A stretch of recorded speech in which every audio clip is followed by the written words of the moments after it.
Part 30. Infinite Script Killing. Author, Guo Shui Gan Xiao.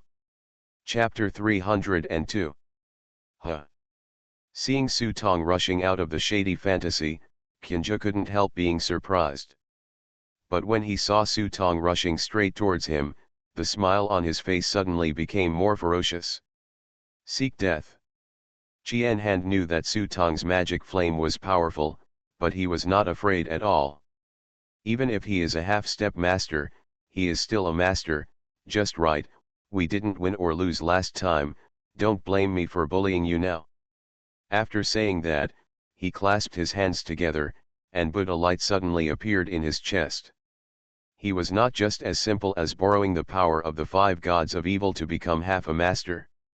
At this moment, he pinched his fingers with both hands, and bursts of Buddha's light rose up behind him. What's even weirder is that the Buddha's light turned into a golden toad, opened its big mouth, and actually swallowed the 5 gods of evil. Headmaster, let's go quickly. This old thief swallowed the 5 gods of evil and his skills have greatly increased. You are no match for him. When De Ya saw this, his whole body was filled with chills. He was horrified that this 1,000 hands, although he was not a master, could do so weirdly. After devouring the 5 gods of Era, he turned into a Buddhist golden toad. With this method alone, even if he was not a grand master, is enough to establish a sect. However, Su Tong ignored Daya's shouts, and the demonic flames rose up from his body. The giant thing descended behind Su Tong again, exuding a terrifying aura, and even devoured the flesh and blood on Su Tong's body.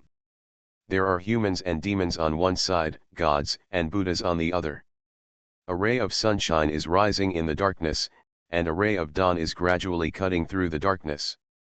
Su Tong jumped up high, waved his hand, and saw the fortune-changing spear igniting blazing magic flames and shooting at Jianshu. The demonic flame surged, leaving a black trace in the air, as if it was about to ignite the void. Seeing Su Tong's desperate efforts, Jianshu had to become serious. He clapped his hands, and the Buddha's light surged behind him. The huge golden toad opened its mouth and stuck out its tongue. A lotus rose on the tongue, which seemed real and illusory. The great master's true and false way is exactly the same, just because there is a golden relic on the lotus flower. As soon as the lotus flower appeared, not only did Su Tong's demonic flames immediately extinguish, but even Fa Cai screamed, turned into a crow in mid-air and ran for his life. Seeing the lotus appear, a smile gradually appeared on Qinzhe's face. He worshipped Buddhism 3 times. Is that a true conversion? Of course not, the purpose is just for this relic.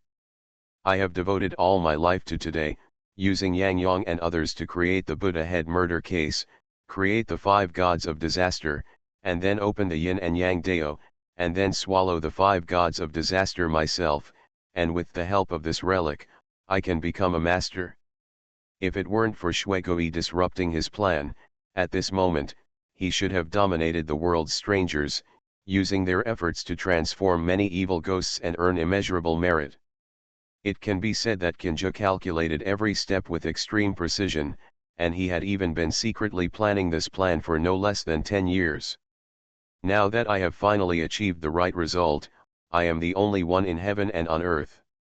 Just as the smile on Jianshu's face grew stronger, Su Tong suddenly raised his hand and held something in his hand.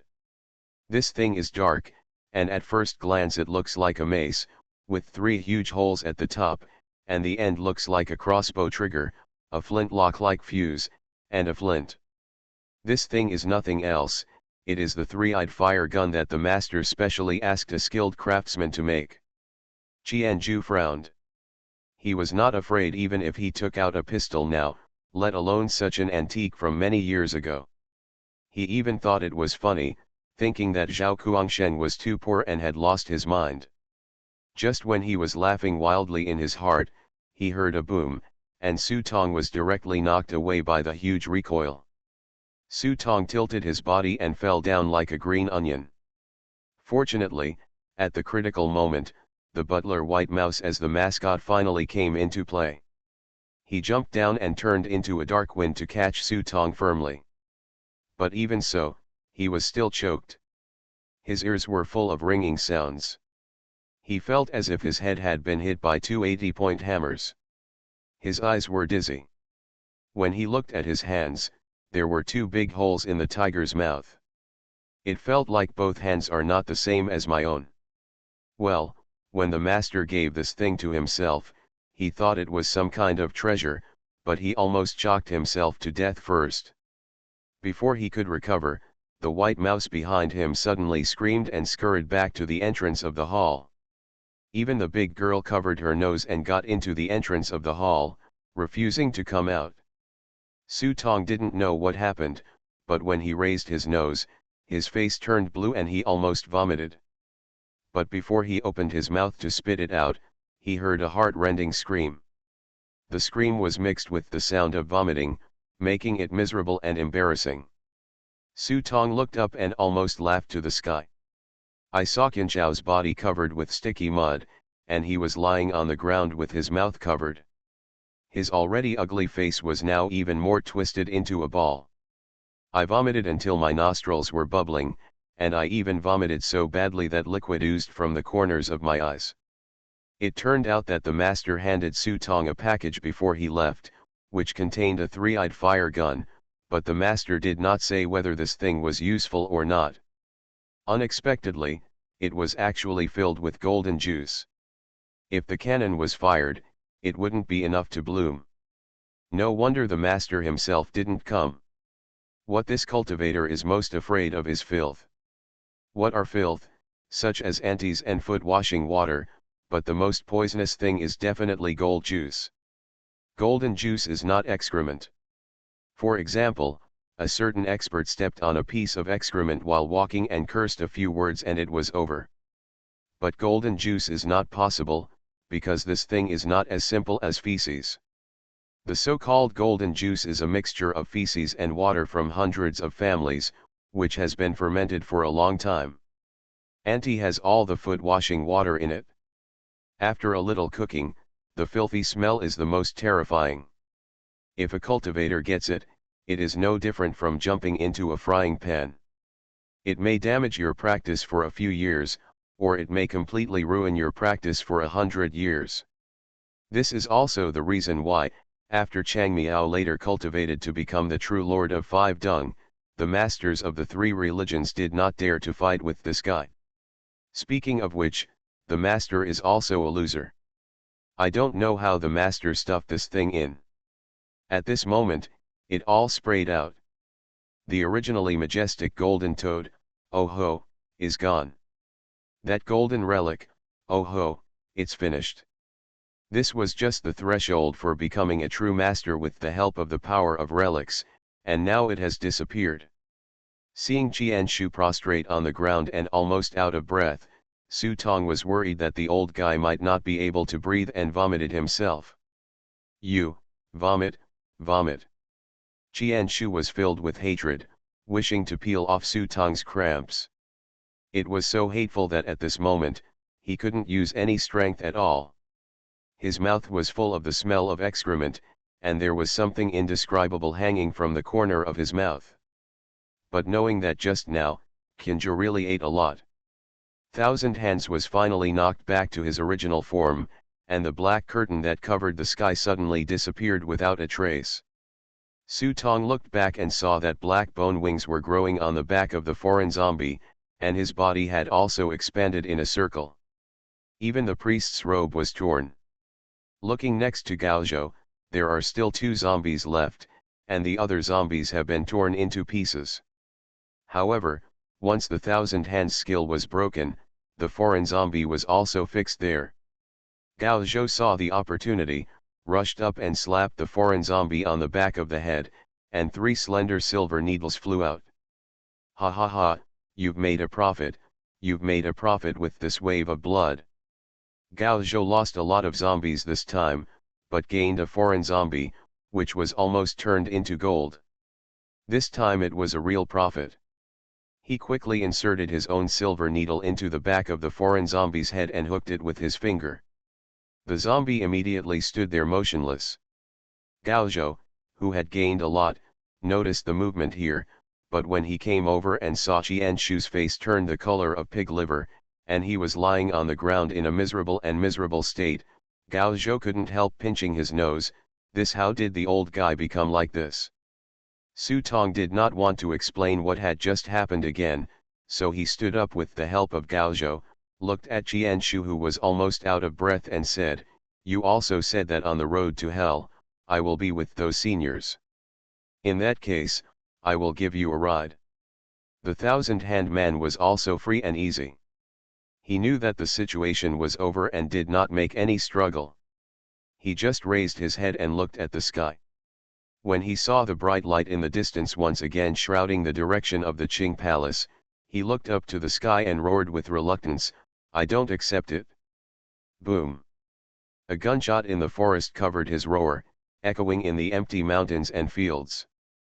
Qianzhu, one of the instigators, finally died, but the matter was not over yet. Su Tong and Gao Zhou suddenly heard a shrill scream in their ears, and they hurriedly walked aside and looked into the ravine. Gao Zhou slapped his thigh, "It's over, the yin and yang path is still open." In order to ensure a good reading experience, I wrote both chapters together before posting them. Sorry. This book will be finished tomorrow, more updates will be added. Infinite Script Killing. Author, Guo Shui Xiao. Chapter 303. It's over, it's over. Master didn't tell us how to close this thing. Gao Zhou looked at the churning blood below, like a huge whirlpool getting bigger and bigger. He could faintly hear the low wailing sound coming from it, and knew that there was no possibility of recovery at this point. Let's go back to the old man to see what countermeasures he has. Gao Zhou looked at Su Tong. This was no longer something they could control. In fact, when the two of them reached this point, they had already received a notification that the main mission was completed. Moreover, the main mission has reminded them that as long as they get the fairy treasure fragments from Qianzhu's body and go back, they can return to life with their master. In other words, whether the yin and yang Dao is opened or not, it no longer matters to the two of them. No, maybe there is still a chance. Su Tong looked at the whirlpool, not knowing what he was thinking in his deep eyes, and turned around and walked to Qianzhu's body. Enduring the stench from Qianzhu's body, he groped around his body and found the remaining fragment of the fairy treasure from the small bag on his heart. The remaining two pieces are in the master's hands, and the other one is on Li 11's body. Now he only needs to take the fairy treasure fragments back and synthesize the fairy treasure. His script world this time is considered complete and he can return at any time.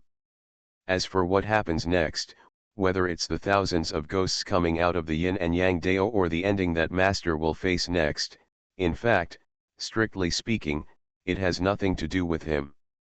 But if he really left like this, it would definitely not be Su Tong's character.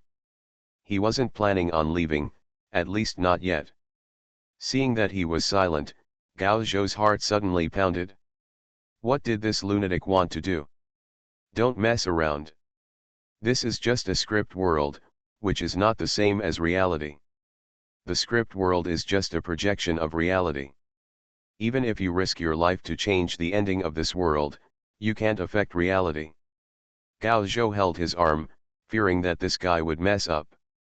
But if he could really persuade Su Tong, he would not follow Su Tong into this big script world. No, there is really hope. Su Tong looked into the depths of the whirlpool. He knew that there might be infinite evil spirits under the whirlpool, but he knew better that there was still a person under the whirlpool at this moment. Gao Zhou's heart moved and he immediately understood what Su Tong was talking about. He immediately frowned and said, "Don't be stupid. Look at things like this. Can that fool survive? There may be no bones left now." Su Tong didn't say anything, but handed him the fairy treasure fragment. Then he took a step forward and wanted to move forward. Gao Zhou held his hands tightly and said with a dark face, "Have you ever thought about what if you jump and never come back?" Hearing this, Su Tong tilted his head and looked at Gao Zhou, grinning, "If I can't come back, I won't come back. If I die down there, I may regret it, but if I don't go down, I may regret it for the rest of my life. Madman. Gao Zhou cursed and pointed at Su Tong, let go, and took out the ink fountain just now from the props book. I would have been unlucky for 8 lifetimes when I wrote the script with you. If it weren't for the old man and our family, if it weren't for our relationship, I wouldn't take this risk with you. Gao Zhou was reluctant, but he never stopped.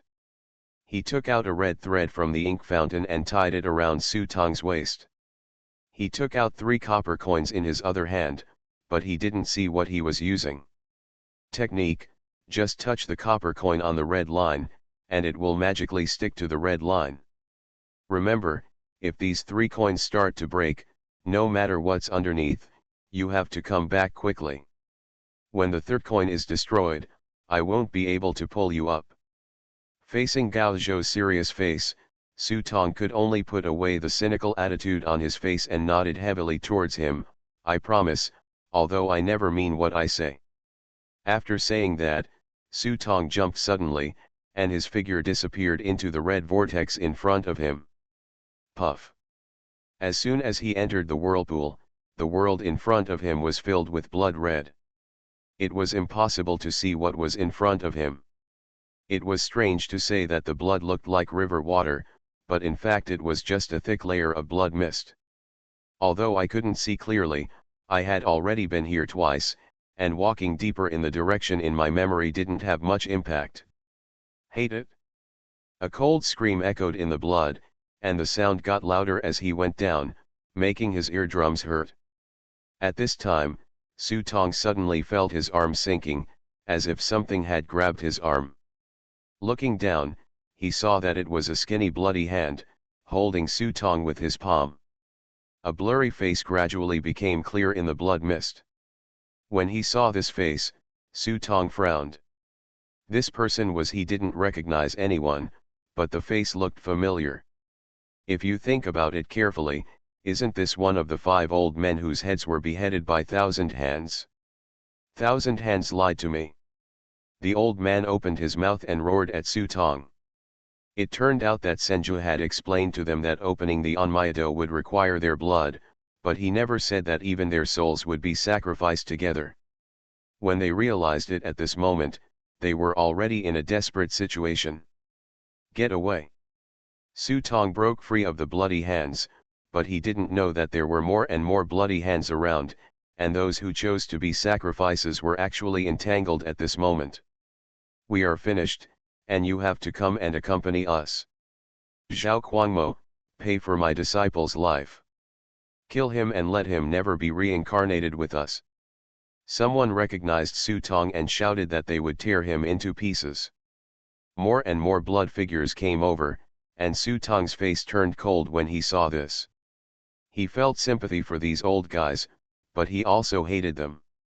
What I sympathize with is that they were ruthlessly abandoned under the constraints of the times, and I hate that they have failed to live up to their expectations and are complacent. If they are willing to let go, perhaps with their unique skills, they may not be unable to find a world of their own in the new era. Even a lowly actor can become a national quintessence by virtue of his skills. Why can't they? In the final analysis, it is just selfishness. In their eyes, what they have lost is not just incense, but status, class, and people's respect for their profession. Step by step to reach such a situation, it is not that they have trapped themselves in a cocoon. Thinking of this, Su Tong really couldn't feel pity for them. Seeing the blood shadow rushing toward them, Su Tong took out the evil bell in his hand and shook it lightly. The sound of the empty bells immediately drowned out the roars around them. This demonic bell is one of the 32 treasures of the 8 gates, and it is also the most precious treasure of their 7 gates. It not only has the ability to restrain souls, but also has a demonic sound, and is the nemesis of evil ghosts. He thought that his master allowed him to come, partly because he had a dark constitution and was not affected by the blood mist, and partly because the bell was in his hand. Ding ding ding ding ding. As soon as the bell rang, the surrounding blood figures immediately fled in all directions. Although they fell into such a situation, they still managed to retain some sense of being alive. When they saw the bell on Su Tong's hand, they immediately guessed what it was and were surprised. Shouldn't this thing stay in the Wang family? Why did it fall into Su Tong's hands? After all, as far as they knew, Shuigui was not from the Wang family. Even if it is inherited from the Wang family, this bell is the leader's token. If he doesn't hold it himself, why should his disciples hold it in his hand? But at this time, they couldn't figure out these problems. Several blood shadows immediately fell apart and disappeared completely after triggering the 10% soul dispersing effect under the demon bell. When the other blood shadows heard the ringing, they felt as if they were cut to pieces by 1,000 cuts, covering their ears and running away. After these blood shadows scattered and fled, most of the blood mist in front of them dissipated, revealing a trail for Su Tong. Su Tong was familiar with this road, but when he ran over it, he no longer saw the familiar cave in front of him, but a door made of bones. The door was covered with skeletons, clinging to it and squirming back and forth as if they were alive. At this moment, the door had been slowly opened to a crack, and huge eyeballs were squeezed in the crack to look out. Fool! Su Tong ignored the origin of the door. He looked at the figure in front of the door and his eyes turned red. The thin figure stood in front of the door. The clothes on his body were gone, and he stood there naked.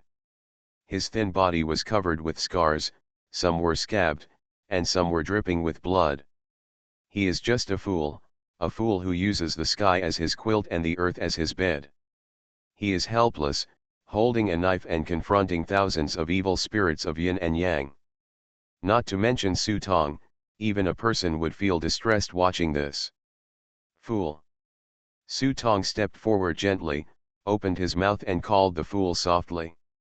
Hearing his voice, the fool's body shook a few times, and he slowly turned around. When his black and white eyes looked at Su Tong, his simple gaze instantly made the bridge of Su Tong's nose sore. He saw half of the fool's face.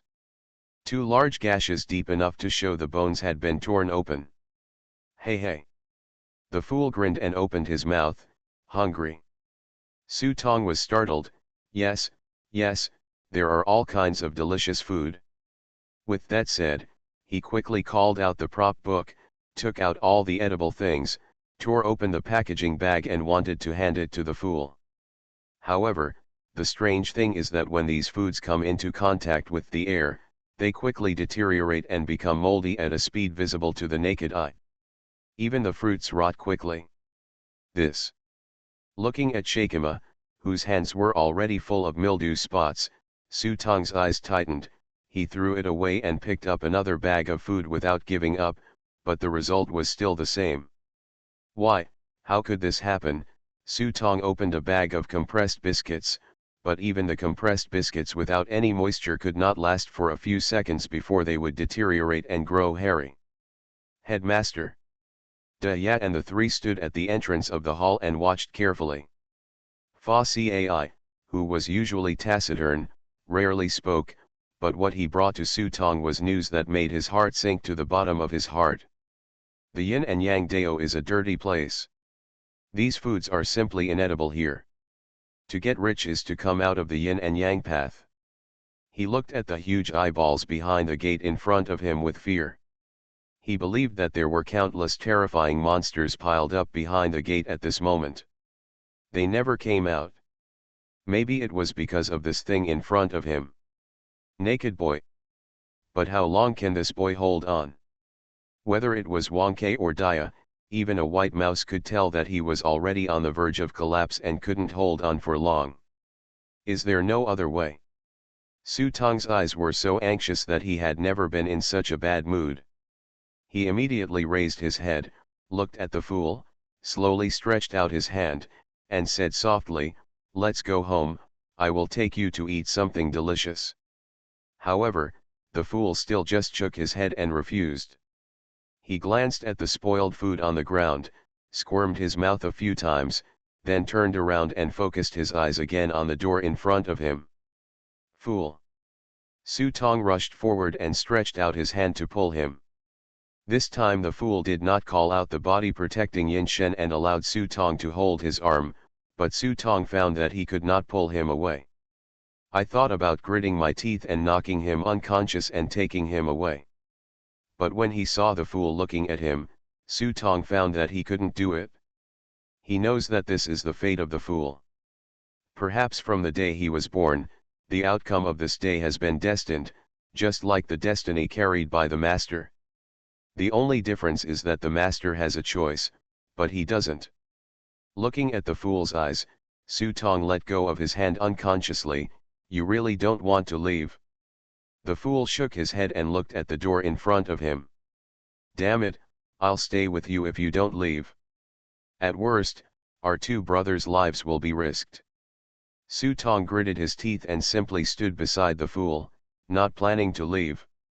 He also wanted to see what the scenery was like in the yin and yang dao. Headmaster. Behind them, Da Ya and the others were dumbfounded when they saw this. It was the first time for her to see such a headmaster who did not take his life seriously. Of course, after all, it was also the first time for him to see someone become a headmaster. Su Tong stood aside and fumbled around in the prop book without giving up, trying to find something more for the fool to eat, even a bottle of water. But no matter what it is, it will deteriorate when you take it out. Even if it is a bottle of pure water, the moment the cap is opened, the water will emit a strong stench. Just when he was troubled in his heart, he subconsciously touched his chest. He was stunned for a moment, put his hand into his arms with a suspicious look on his face, and saw a golden fruit appearing in his hand. You are listening to Novels at Bless Up channel. Wish you happiness and luck. Please subscribe to receive new novels. How do you feel about this novel? Please like and leave a comment. Infinite Script Killing. Author, Guo Shui Gan Xiao. Chapter 304.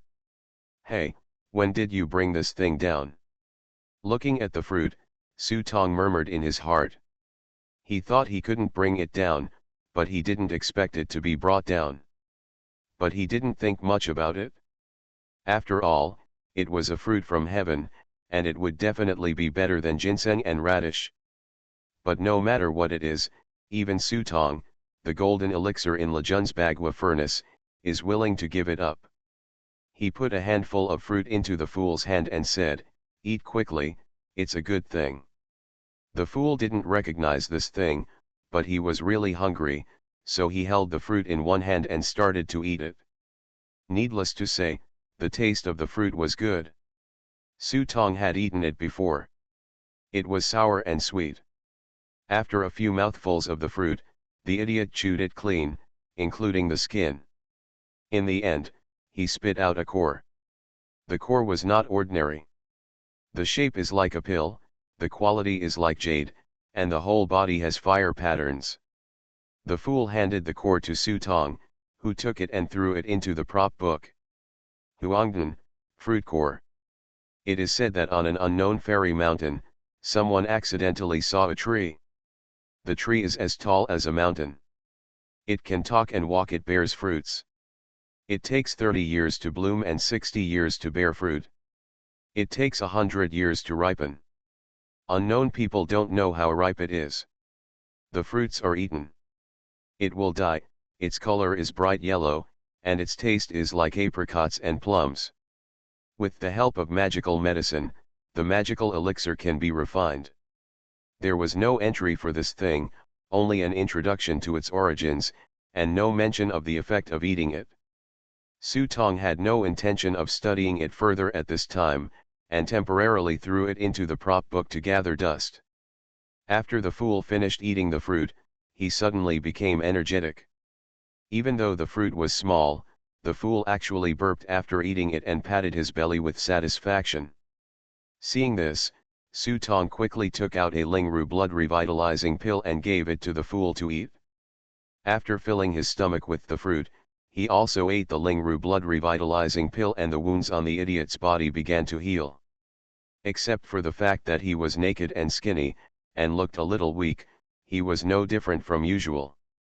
Kaka kaka. The white bone gate made a deep sound at this moment. Su Tong looked alertly and saw a pair of restless eyes looking towards him, including a few cold and stern glances, which seemed to complain that Su Tong was meddling in his own business. Su Tong didn't care about this. If he touched his brother, even if it caused trouble in the palace of hell, he would drag these evil spirits to be buried with him and take out the demon bell immediately. This thing is the nemesis of ghost souls. When Su Tong took out the bell, the huge eyeballs behind the door immediately sensed that something was wrong. "Kid, you have nothing to do with me here. Leave quickly. I won't make it difficult for you." A faint voice came from behind the door, warning Su Tong to leave immediately. Su Tong rolled his eyes, as if I didn't hear him. "Humph, my birth will be of great benefit to you and others. Now that the yin and yang have opened, you too can't stop it. Leave quickly, otherwise." "Otherwise," Su Tong sneered with a sideways face. "Otherwise, you will never have a good night's sleep in this life." The voice behind the door gradually became annoyed. "Behind them are thousands of evil ghosts, who are about to be born, but they are blocked in this place." Su Tong picked his ears with his fingers, flicked his fingers, and wrote lightly, "I don't believe it." The contemptuous tone and arrogant attitude made it impossible for the evil ghosts behind to sit still. A roar came from behind the door, "You have the guts, kid. Tell me your name, and I won't kill the nameless ghosts." How could Su Tong be afraid of this? He sneered and said, "Then remember it carefully. I can't change my name, but I can't change my surname, Libo. Kill out."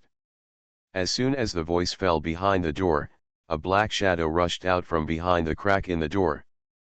Before Su Tong could say anything, the fool had already rushed forward with a knife. The fool had no special skills, but after being possessed by the evil spirit, the big knife in his hand slashed horizontally and vertically. Whenever the evil spirit rushed up, he was immediately struck in half. But there are also fish that slip through the net. After these wandering souls crawl out, they do not kill the fool, but desperately try to open the door. It turns out that the 5 gods of evil can only open the door a crack. If they can't open the door more, they have to rely on the evil spirits inside to find a way to open the door. And this door cannot be opened from the inside out, only from the outside in. This is also the reason why, until this moment, the real evil spirits behind have not escaped. When Su Tong saw this, he did not shake the bell immediately, but turned the star eye tribulation on his finger. After spending 20 points on the script to decompose and unbind it, he rechanged the star eye tribulation blessing to the demon. On the ability of voice. After all, when it comes to dealing with these evil spirits, the demonic bell is better. After completing the blessing, Su Tong began to shake the bell on his hand. When the bell rang, the sonorous and powerful bell was so piercing that it made people's scalp numb. For a moment, it drowned out all the sounds, and it really felt like everything was silent, but the sound was still ringing. When the evil spirits who were pushing the door heard the sound, they all croaked and screamed. After a while, they could no longer hold on and began to turn their heads and rush towards Su Tong. Unfortunately, before Su Tong could deal with them, the 3 men behind him had already rushed out in advance. Da Ya and the others are also helpless. With such a life-threatening leader, if they don't fight hard now, they will be doomed later. Fortunately, the level of evil spirits in Onmyedo is calculated based on body size. These little devils who can only rush out from the cracks in the door are just like food on weekdays. Not to mention Da Ya, even white mice can easily deal with them. As for getting rich, they loosen their belts and fight fiercely. Jump on it and chew it. These foods are usually very thieves, and it would take a lot of effort to catch them to eat if you want to get rich, but now he is willing to come to your door and he is not willing to miss it. Originally, a fool was causing them a lot of headaches, but they managed to get rid of it quickly, but who knew that someone else would intervene and resurrect the fool with full health. Now that Su Tong and his group are added to the mix, the huge eyes behind the door are getting angrier and angrier, but there is nothing they can do. If they really want them to go out, even one hand can crush this group to death. But now I can't even stretch out a finger, not to mention a hand, and I can only watch helplessly. Fortunately, there are endless evil spirits in the yin and yang dao. With the continuous orders to rush out, it is only a matter of time before they rush out. Su Tong also obviously noticed this problem. The demon bell in his hand was ringing louder and louder, but the script points were also falling continuously. Fortunately, he was unexpected and killed the Phi Hung assassin named Dion and took away it gave him a lot of script points, otherwise it would be really unbearable to waste it like this. Even so, these evil ghosts are killing more and more, and some of the same kind have begun to appear among them. Although the level is not high, these guys are no longer just simple evil ghosts, but have protection similar to the body. Not only immune to the demon bell, but also desperate to push the door open. Headmaster, find a way to leave, I can't hold on any longer. Dia reminded again. Su Tong glanced at the door. Is there a way to close the door? This is not the answer. If this continues, they will all die here. No. Dia shook her head. The door can only be opened from the outside in, but to be closed, it can only be closed from the inside. Unless a person rushes in and finds a way to close the door. Dia hesitated for a moment and said. This method is tantamount to not saying anything, not to mention whether the door can be closed. Even if it is closed, you will be trapped inside. Doesn't that mean you are seeking death? The best way right now is to run away, but the problem is that if you run away, where is the fool? Su Tong looked at the fool in front of the gate with a complicated expression. He gritted his teeth and made up his mind, no matter what, even if the fool hated himself in the future, he would rush out with him no matter what. Thinking of this, Su Tong squinted his eyelids and walked quietly behind the fool. But just when he was about to take the fool away forcibly, the fool suddenly turned around, and a strange smile appeared on the green-faced and fanged face, as if it had been there all along. Waiting for Su Tong to approach him, he opened his mouth and blew out a stream of black smoke. Black smoke covered Su Tong's head, and his vision immediately became blurred. His whole head felt dizzy, and his heart tightened, knowing that something bad had happened. What he was thinking was probably what the fool was thinking, and he immediately understood what this fool was going to do. Fool, he shouted to the fool, reaching out to grab him. However, the fool raised his leg and kicked Su Tong in the lower abdomen. This kick not only made Su Tong's eyes darken, but his head also started to feel dizzy, and he couldn't use any strength at all. Walk.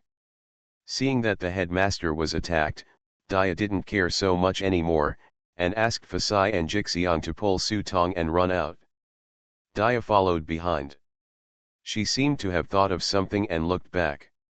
At this time, she saw that the fool had already raised the knife and stepped forward. Step into the gate. There was no farewell, no sense of grandeur, only a thin back. Seeing the fool disappear behind the crack of the door, Dia felt very uncomfortable in her heart. She raised her furry paws and bowed in the direction where the fool disappeared. An ancestor once told her that most of the brave men in the world are unknown people. Dia has not been able to understand this sentence since she was a child. If she is really a warrior, how can she remain unknown? It was only then that I realized that the real brave men didn't care about fame at all. They lived in the darkness and blocked the darkness firmly from the world's sight. Compared with this, the 5 great immortal families and the 5 great halls in the northeast talk about protecting the safety of the family, but behind the scenes they are not scheming people who are crowing like chickens and dogs. No wonder, most of the brave men in the world are unknown people. After bowing deeply, Dia turned around and left. But within a few steps, Dia's expression changed. I saw that the rope tied around Su Tong's waist had been broken at some point, and the 3 copper plates on it had been thrown away somewhere. This. Without a voice to guide the way, there was a vast red mist in front of me.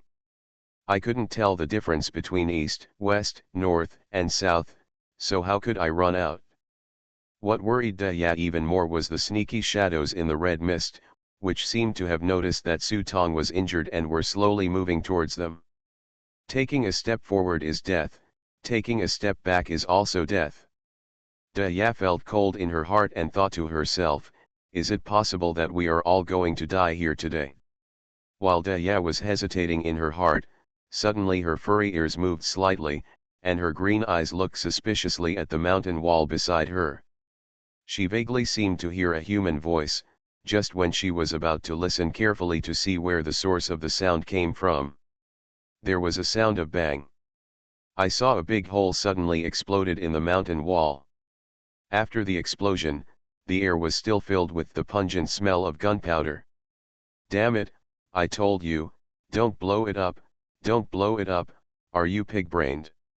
You finally found a tomb, but you blew up such a big hole, it's over at this site, how can you lure those businessmen to take the bait?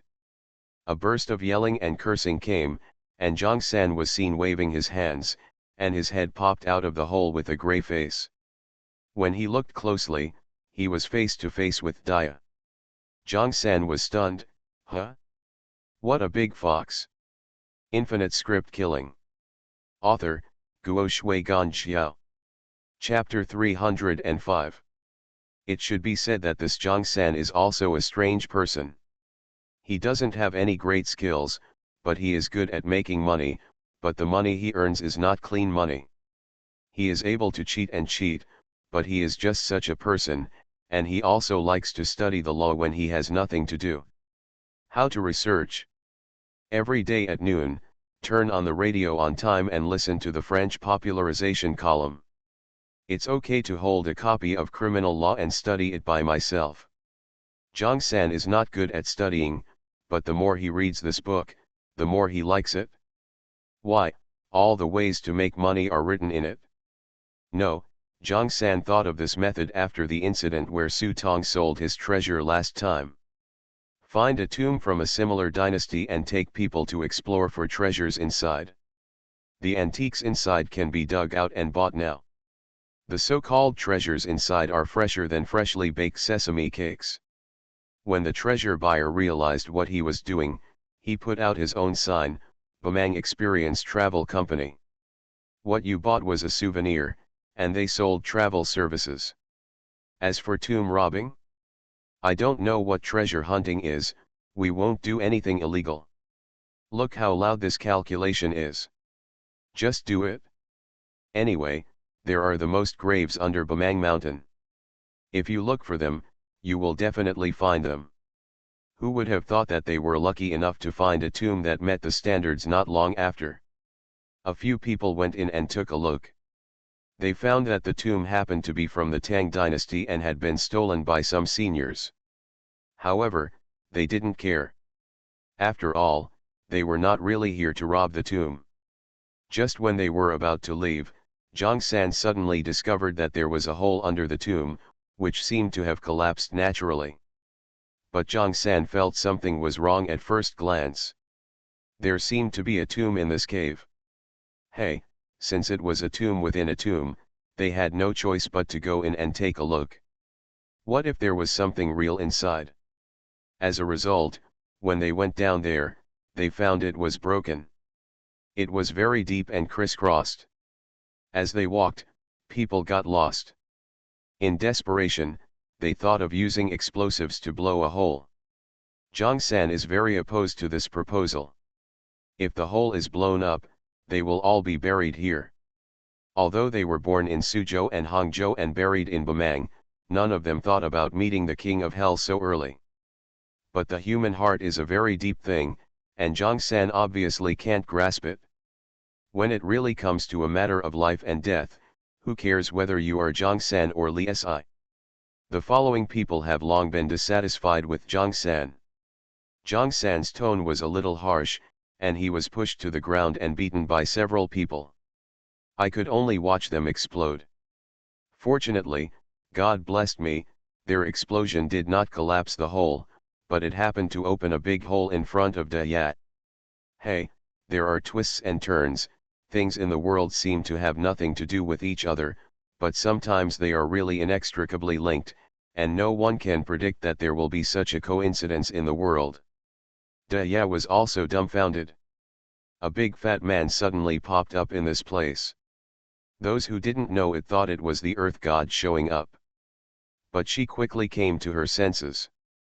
At this time, she was not worried about where the fat man came from. "Let's go this way," he shouted, pierced his head and got into the hole. Fa Cai and Ji Xiang dragged Su Tong behind them. Zhang San opened his mouth wide and his eyes widened. It took him a while to realize, "Oh, my grandma, this is a fairy." While he was talking, he looked up again and saw angry faces in the blood mist, glaring at him. "This, that, I was passing by," Zhang San swallowed and wanted to run away, but it was too late. These blood shadows swarmed up, and soon he heard Zhang San's tragic death coming from outside the cave. Scream. "Hey, is it Fatty Zhang's cry?" Several people in the cave were still packing their bags when they suddenly heard Zhang San's screams outside. The young man who had previously called his third brother to find him a wife raised his head and looked out suspiciously. They were shocked when they saw a white fox suddenly rushing past them. Following closely behind was a huge white mouse, almost as big as a dog. What's even weirder is that this white mouse has a person on its back. When he saw this, the young man was so frightened that he ran away. He didn't know why, but he suddenly felt an inexplicable fear in his heart. "Chicken, why are you running away?" The monkey grabbed him and said, "Stop running around. Go out and see what happened to the three fat guys." They had just had a conflict, and the monkey was the most violent, kicking Zhang San twice on the face. Now he heard Zhang San's screams outside, and he became worried. He was afraid that something might happen to Zhang San, and then he would be dead. "It's trouble. Go on your own, I don't want to go." The bad premonition in the young man's heart became stronger and stronger. He broke free from the monkey's hand, bent down and ran away. "Damn it, you kid is rebelling." The monkey looked at the back of the boy, cursed a few words, turned his head and glared sideways, pointed at the honest man and said, "Go and see what happened to the three fat guys." After a few punches and kicks, the monkey now had the idea of replacing the three fat men. Now was the time to establish authority. Everyone looked at each other and no one dared to disobey. However, just as the man stood up reluctantly, he suddenly narrowed his eyes and stared behind the monkey, carefully. As soon as he looked at it, his eyes widened instantly, and his dark skin suddenly turned pale. "What are you looking at? If you are not convinced, hurry up." Seeing that he was not moving, the monkey became even more impatient and urged him harshly. However, this time the man not only did not move, but instead raised his finger tremblingly. You. Hey. What? I can't control you anymore." The monkey cursed and yelled, but at this moment, several people around the man stood up slowly, staring behind the monkey with pairs of eyes, and everyone's expressions became weird. At this time, the monkey finally realized that something was wrong. He did not move his body, his head tilted his neck, and his eyes squinted behind him. At this sight, the monkey's blood immediately ran cold. There was a person standing behind him. It was Zhang San. If it was the usual Zhang San, the monkey would not be afraid. After all, he had just been beaten. But at this moment, when he looked back, that Zhang San's hung raised his arms high and his head in the air. The two empty eye sockets were still bleeding with blood, and he grinned at the monkey. Hey, I'm back." At the end of the story, when Su Tong woke up, he had been carried out by Dia and the others. When he learned that Dia and the others had forcibly taken him out, Su Tong stamped his feet and started to walk towards Yingyun Peak without even bothering to settle the score with them. The three of them looked at each other without stopping, and followed behind with their heads lowered. When they arrived at Yingyun Peak, Su Tong was dumbfounded. Yingyun Peak was gone. Most of the small mountain peak that once looked like an eagle had collapsed. Looking further down, there are no more cracks in the mountain stream under Yingyun Peak. Gao Zhou was still there. When he saw Su Tong coming back, he immediately patted his chest and thanked God. It turned out that after the rope broke, Gao Zhou was walking back and forth on it. It didn't take long before he heard a rumbling sound below. Soon, he found that the entire Eagle Cloud Peak began to tremble. Gao Zhou didn't care much at that time and hurriedly ran back. As a result, the entire Yingyun Peak collapsed as soon as he ran down. This Yingyun Peak is like a big hand that covers the sky, directly filling up the gaps in the mountain valley below. Look at the blood mist disappearing without a trace, and all traces are covered. Plop. Su Tong's face turned pale, and he sat down on the ground, staring blankly at the buried ravine below. In the end, he still failed to rescue the fool, which made him feel pain, guilt, and deep frustration. Feel. This is life. Gao Zhou sat next to him and comforted him. There is a saying among players, don't try to change the ending of the script, that is asking for trouble. No matter master or fool, everyone's fate has been decided long ago. Perhaps this is the best ending for the fool, sacrificing his life for charity, completing his last thing in the world, and protecting the people he wanted to protect. Su Tong didn't listen to a word of Gao Zhou's words. He turned his head for a moment and said with disgust on his face, I found that you are really bad at comforting people. Gao Zhou, wow. Fortunately, Su Tong did not continue to be depressed here, because there was still someone waiting for him at the foot of the mountain. The two walked slowly down the mountain and returned to Shangqing Palace. I saw that the master was already sitting in the Shangqing Palace, waiting for them to come back. As for the bones outside, master had already sent Chang Miao to be buried in the vegetable garden behind Shangqing Palace. Sit down. Seeing that Su Tong and two people came back, there was no fool around. The master already understood what was going on, but he did not comfort Su Tong. He just took out 6 copper coins and threw them on the ground. After fiddling with his fingers for a few times, he frowned. Divination again, ding ding ding, the sound of copper coins rang out, and he was a little surprised when he saw the hexagram master. Huh! The master's surprised sound immediately made Su Tong's ears twitch and he quickly looked at him. Divination again. Seeing the hexagram changing again, the master immediately relaxed and looked back at Su Tong. Don't worry, although it is a ton hexagram, it is not a death hexagram. When I saw the child last time, his merits were almost complete. This I won't explain the hexagram, but your fate with him is not over yet. Hearing the master's words, Su Tong's eyes lit up, and most of his depressed mood was immediately swept away. Although he was still struggling with the life and death of the fool in his heart, after hearing the master's words, he might still see the fool in the future. You see, it is said that people become better with age. The master's words are much better than Gao Zhou's nonsense. As for whether it is true or false, Su Tong will not care. As long as a person has an idea, it is always better than giving up all ideas. At this time, the master stretched out his hand and took out 3 pieces of jade, looking at Su Tong. On the side, Gao Zhou hurriedly took out the fragments of the fairy treasure in his hand and handed it to the master. Everyone looked forward to it. From the time when the disaster caused Xiaoqiang, when many evil spirits sneaked into the Forbidden Palace to seize the treasure, to now, this is the last carnival in the end of the Dharma era. This broken fairy treasure seems to be insignificant in this script, but it plays a vital role. If it were not for this treasure, there would not be Feng Lelu later, nor would Qinzhou and Li 11 Go has lived for so long. After the master slowly put the fragments together, Su Tong suddenly felt a strong agitation in his prop book. It was none other than Source. Infinite script killing. Author, Guo Shui Gan Xiao. Chapter 306. Source: this prop card is very special. Su Tong can't explain it clearly in one sentence or two. But now this source is unusually restless, precisely because of the immortal treasure that is reunited in front of it.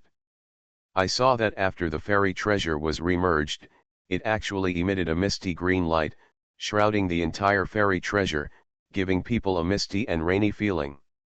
When Su Tong and the others were illuminated by this misty green light, they immediately felt an indescribable sense of comfort.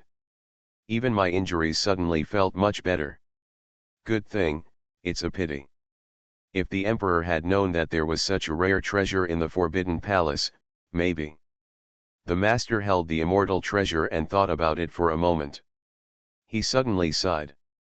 There are no ifs in this world. It is the general trend. Manqing has been rotten from the roots. Not to mention this immortal treasure, just take out the treasure of Deluo Jingxian. Can't save a rotten giant. Master, Senju, and the others can use this thing to extend their lifespan. Su Tong looked at the master with a sparkle in his eyes. The immortal treasure is very important to him and seems to be inextricably related to the source. But if it can extend the master's life for 100 years and change his destiny, even if the master in front of him is just a projection, Su Tong will be happy to give this thing to the master. Furthermore, this thing originally belonged to master, and in the final analysis, he was just borrowing flowers to offer to Buddha. However, Su Tong was disappointed. The master shook his head, smiled, and unhurriedly opened his clothes to reveal his belly. When Su Tong and Gao Zhou saw the old man's belly, their expressions suddenly changed. Master, I saw that the master's belly had turned into a black and blue color, with large and small spots, like some kind of mold covering the skin. Don't be nervous, you won't die for a while. The master smiled, stretched out his hand to hold Su Tong's hand, and placed the immortal treasure in his hand. My child, this is 1,000 poisons, with thousands of formulas and thousands of solutions, but the person who eats it will be the great Luo Jingxi and can't be saved. Simon. Su Tong's eyes immediately turned red, and his face was full of murderous intent. He wanted to tear this bastard Ci-Men into pieces. No. The master grabbed him and said, don't blame him. I asked him to prepare this poison. Li 11 has a complicated background. He works as a eunuch in Kintian prison. He knows the art of stargazing best. If I don't fake my death, what will happen to him, will be fooled. It turns out that this was exactly what happened that day when the master sent Su Tong and Gao Zhou away, leaving Ci-Men alone. When Simon heard his master asking him to prepare some medicine, Simon didn't think much about it at that time. But when he heard the prescription, Ci-Men turned pale and knelt on the ground with a plop. There is no other reason, just because this prescription is exactly the poison he gave, Qinji cold poison. When the master read out this prescription, how could Simon still not understand that the master had already noticed that he had secretly poisoned it? Arrive. I thought that the weak poison would not be noticed, but I didn't expect that the master not only noticed it, but could even recite the prescription. However, I thought that he was dead this time, but instead of killing him, the master slightly changed the prescription and handed it to him. Let him take the medicine according to the prescription and continue to poison himself, promising that after the success, a benefit will be promised to him. Ci-Men was not a fool. He immediately understood what his master was planning. After weighing the pros and cons, he finally gritted his teeth and accepted the side mission. Therefore, it is said that the poison was administered by master himself.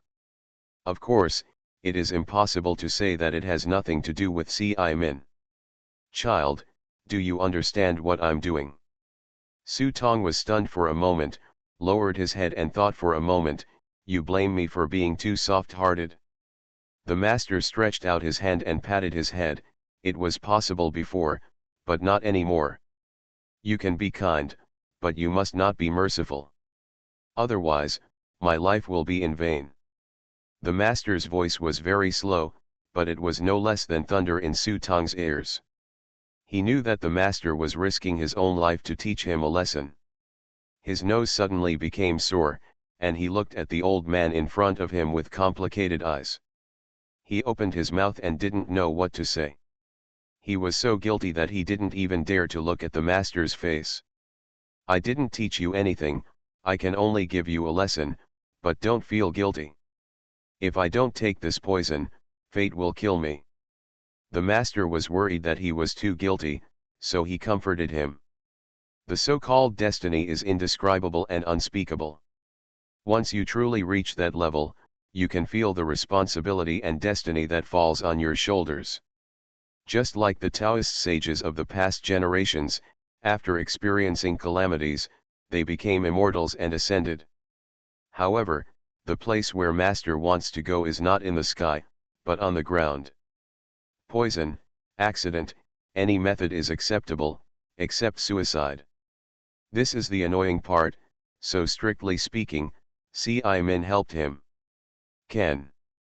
Su Tong looked at the stains on his master's abdomen that were like mold spots and cried out in frustration.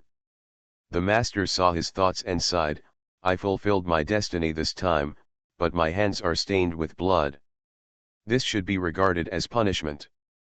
There may not be only one way to fulfill one's destiny, but Master chose the most direct way, to kill and bury the entire dregs of the old era together. If you are rewarded for fulfilling your destiny, then you will be punished for killing all sentient beings. Is it a contradiction? There is no contradiction at all. As the saying goes, heaven and earth are unkind and regard all things as stupid dogs. Heaven has no emotional color. It rewards merits and punishes mistakes. The same is true for anyone, even those who inherit the destiny. However, there is still some flexibility in this. For example, it is always better to choose a painful process yourself than to have God arrange it for you. After the master finished speaking, he stood up and walked out. Where are you going?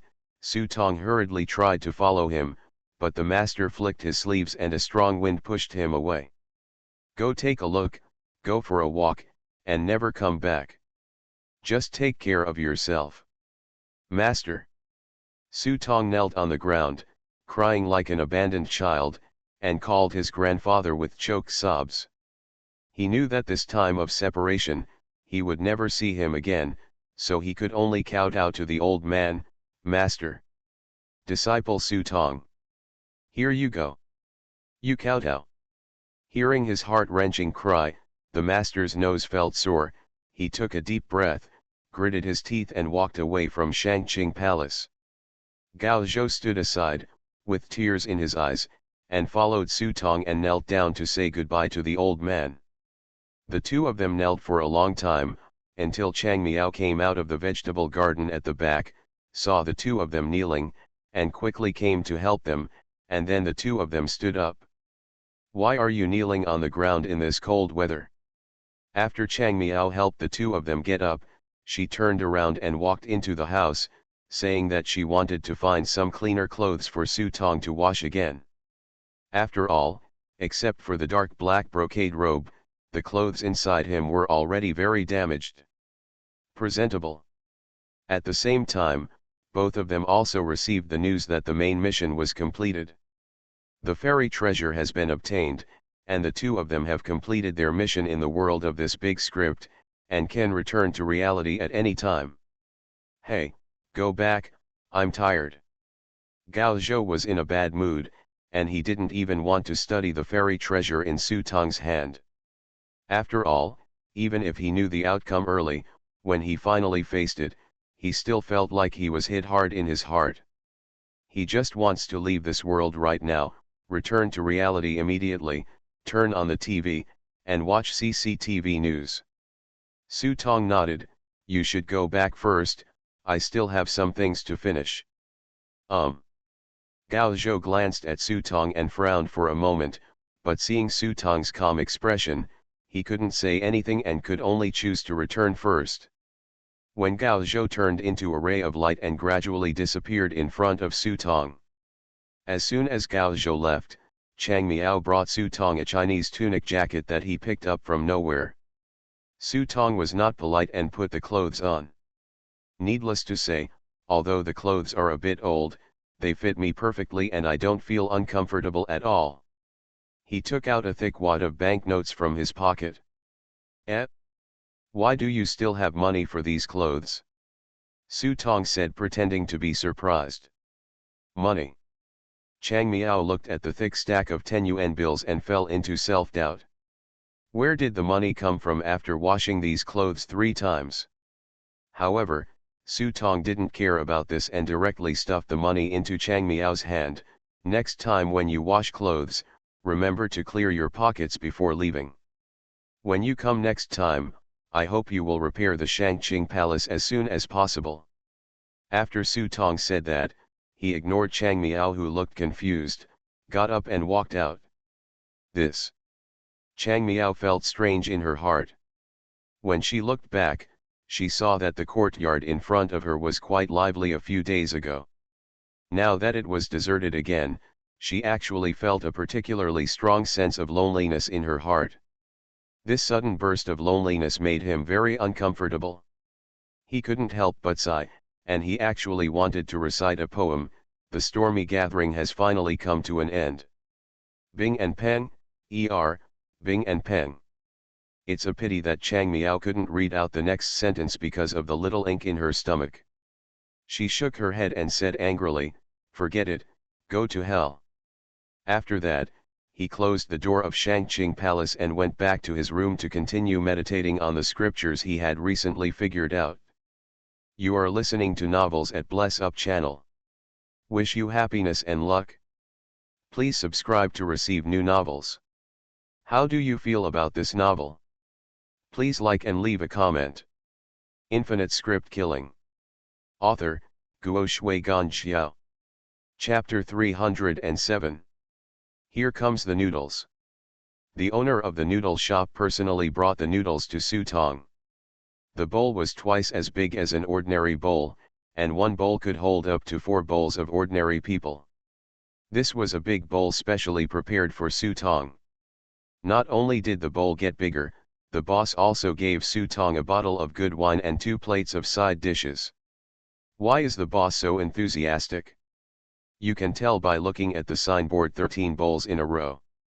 Since the last time Su Tong and Xu Mingqing ate at the noodle shop, the business here has become booming, and many people have come here because of its reputation. There are not so many advertisements in this era, and word of mouth is slowly accumulated from person to person. Although Su Tong and the others did not deliberately help with publicity, they still left a strong impression on people. As soon as the big guys came back and talked about it, the effect was immediate. The boss not only allowed Su Tong to come and eat for free, but also claimed that as long as Su Tong was willing, he could stay in the hotel and he would pay him every month. He didn't have to do anything but come and eat at meal times. After all, watching others eat deliciously will make the noodles in your own bowl taste even better. Su Tong just laughed at the boss's kindness. After finishing a bowl of noodles, I stood up and walked out of the noodle shop. I looked sideways and saw that the restaurant next to me had also changed its sign. 8 more bowls. At first glance, the business was not bad. The boss stood at the door and looked at him eagerly, and almost shouted, "Uncle, come quickly." In the past, Su Tong might have gone to his place for a meal, but forget it today. It's almost enough to eat until you're 50% full. So under the disappointed eyes of the boss, Su Tong walked east along South Street. Occasionally when I see something delicious, I don't forget to sell it and try it. As he walked, he turned out the prop book and took a look at the entry for the so-called fairy treasure. Immortal treasure, legendary item. Its origin is unknown, and it was hidden deep in the Forbidden Palace by an ignorant eunuch. It was not until later that people knew the secret of this object, which caused a shocking chaos. Note, this is a legendary item, but this is not the form of a legend, it is just the beginning of a legend. Passive Skill 1, Nourish. Every 30 days of carrying it, all physical attributes will increase by 1 point. The wearer can get a 3x efficiency bonus regardless of whether he is practicing or maintaining health. Note, no matter how monstrous your methods are, you are still not as good as me who will last forever. Active Skill 1. Lack of activation conditions. This item card, if you want to say it is the best, it is definitely the best. Even if it only has a simple passive effect, just by adding 1 point of physical fitness every 30 days, it is enough to make 90% of the players break it. Head. After all, it is normal for a dungeon to take at least 7 or 8 days, or more than half a year. Coupled with the time in real life, a copy can increase the overall constitution by 1 point at least. The longer the time goes on, the more terrifying the bonus will be, which is equivalent to making money while lying down. But if that's all it is, then it really doesn't deserve its reputation as a fairy treasure. So he looked at the top of another prop card source. Ever since he got the immortal treasure, this prop card has been frantically agitating and shining brightly. Those who didn't know better thought it was a peacock in heat. Su Tong knew this kind of restlessness very well, because Fa Cai was also like this when he saw the Japanese zombie. Source: this prop card is extraordinary. In addition to increasing the probability of legend by 1%, it also comes with a task, searching for roots and ancestors. Mission description: find the source fragment. When source fragments may appear around you, this task will be automatically activated and certain prompts will be given. UN's restlessness at this time has already explained the problem, but now Su Tong does not intend to swallow this thing to UN. Because he still needs this thing as bait. When he reached the drum tower, Su Tong looked around and saw that there was no one around, so he jumped up to the drum tower in a few steps. He found a clean place to sit down, took out his long-lost big pipe, looked at the low house in the distance as the sun set, took a deep breath, and watched as the smoke dispersed. His deep eyes made people feel that he was deep in thought. It wasn't until the tobacco in the pot burned out that Su Tong said to himself, "Such a beautiful scenery, why don't we come down and watch it together?" After the words fell, it took a while for someone to jump down from the tile roof of the drum tower. "I'm afraid that I'll show up too early and disturb your enjoyment."